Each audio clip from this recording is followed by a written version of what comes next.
Eh bien salut tout le monde les amis, après la Ferrari qui a fait sensation hier et que pour la plupart d'entre vous, vous avez adoré, eh bien aujourd'hui on se retrouve avec une autre écurie mythique de ce sport.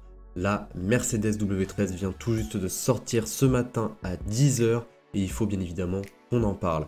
Alors, on va pas parler de performance, vous connaissez déjà la chanson, on n'a rien, on n'a aucune info sur ce que peut donner les perfs de ces voitures, même les directeurs, même Toto Wolff tout à l'heure l'a dit lui-même, on n'a aucune info, on a un simulateur, mais voilà, on ne peut rien dire pour le moment, mais il y a quand même pas mal de choses qui sont ressorties de ce live de présentation, notamment pas mal de propos, par exemple de Lewis Hamilton, de George Russell. En tout cas, trêve de blabla, on va tout de suite les amis s'intéresser à cette W13 que pilotera du coup Lewis Hamilton et George Russell pour 2022. La voici les amis, la W13, la Mercedes W13 e-Performance.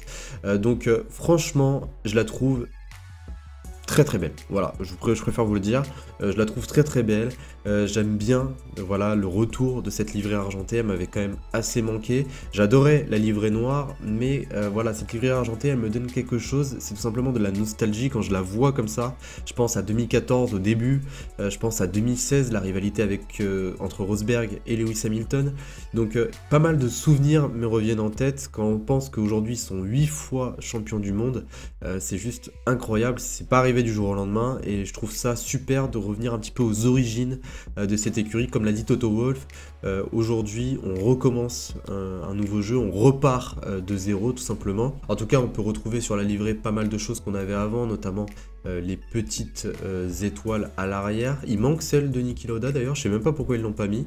Je trouve ça assez dommage, j'espère qu'ils vont la remettre, au moins une petite pensée à lui. On a aussi également Ineos, voilà, qui ramène cette petite touche de rouge à la livrée, qui est pas forcément négligeable, je la trouve très belle, et en plus ce rouge avec le casque de George Russell, ça va extrêmement bien ressortir. Après, en termes techniques, moi ce que j'ai pu constater, c'est notamment voilà ici, au niveau des pontons, voilà, des pontons qui sont extrêmement ouverts pour bien refroidir le moteur, ils m'ont fait beaucoup penser à ceux de l'AlphaTauri. Après ça reste assez basique, un peu comme la Aston Martin ou un peu comme la McLaren, au niveau des formes et tout ça c'est pratiquement similaire. En tout cas voilà les amis par rapport à la monoplace. Après maintenant si je peux revenir avec vous sur ce qui est ressorti tout simplement de ce live de présentation. Déjà dans ce live de présentation on a pu entendre les propos de George Russell vis-à-vis de Lewis Hamilton, beaucoup de respect entre les deux, ça se voit, ça se constate. Il a même reparlé du moment où ils se sont rencontrés pour la première fois quand George Russell avait 10 ans et que Lewis Hamilton était pour la première fois de sa carrière champion du monde. Donc honnêtement, et de toute façon je l'avais déjà dit dans une autre vidéo par rapport à Mercedes, par rapport à Russell, par rapport à Hamilton, je vois une très bonne entente entre les deux, un petit peu comme avait Lewis Hamilton avec Valtteri Bottas, mais avec un petit peu plus de compétitivité pour moi je pense de la part de George Russell.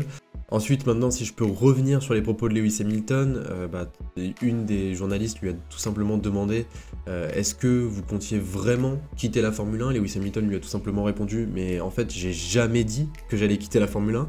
Sous cet angle, c'est vrai que enfin, moi personnellement, je suis un peu passé pour un débile là, honnêtement, parce que je me suis posé moi-même la question en fait, est-ce qu'il va continuer? Parce qu'avec le gros drama à Abu Dhabi, est-ce qu'il va continuer? Est-ce qu'il va revenir? Eh bien, Lewis Hamilton en fait n'a jamais dit qu'il allait pas revenir. Et c'est ça en fait la chose que peut-être certains d'entre nous ont totalement oublié de prendre en compte. C'est vrai qu'on pouvait se poser quelques questions parce que à sa place, honnêtement, je pense qu'on aurait été plus d'un à lâcher l'affaire. Mais voilà, partir sur une défaite, Lewis Hamilton, de toute façon, il vient de le dire, il a envie d'aller chercher un 8e titre de champion du monde, il a envie d'aller chercher un 9e titre constructeur avec Mercedes. Lewis Hamilton a également rajouté que son blackout sur les réseaux, c'était pour également mieux se concentrer sur lui-même et essayer d'oublier ce qui venait de se passer. Et il a totalement raison, voilà, c'est son droit le plus ultime. En tout cas, voilà par rapport aux propos de Lewis Hamilton et de George Russell. Maintenant, si je peux prendre les propos de Toto Wolff, pas forcément grand-chose de nouveau, à part le fait qu'ils ne connaissent rien sur les performances, que les pilotes ont passé beaucoup de temps dans le simulateur. Et puis voilà, pas d'autre chose à signaler à ce niveau-là. En tout cas, j'espère les amis que cette présentation de cette W13 vous aura plu. N'hésitez surtout pas à me dire dans les commentaires où est-ce que vous la voyez l'année prochaine? Est-ce que vous pensez que Mercedes pourra devenir 9 fois champion du monde au constructeur? Est-ce que vous pensez qu'il y aura une autre écurie devant Mercedes? Est-ce que vous pensez que Lewis Hamilton et George Russell vont bien s'entendre ou ne vont pas du tout s'entendre? En tout cas, vous me dites vraiment votre réflexion dans les commentaires, ça m'intéresse comme d'habitude. En tout cas, je vous souhaite une excellente journée, une excellente soirée les amis, comme d'habitude, prenez soin de vous et je vous dis à la prochaine. Salut tout le monde.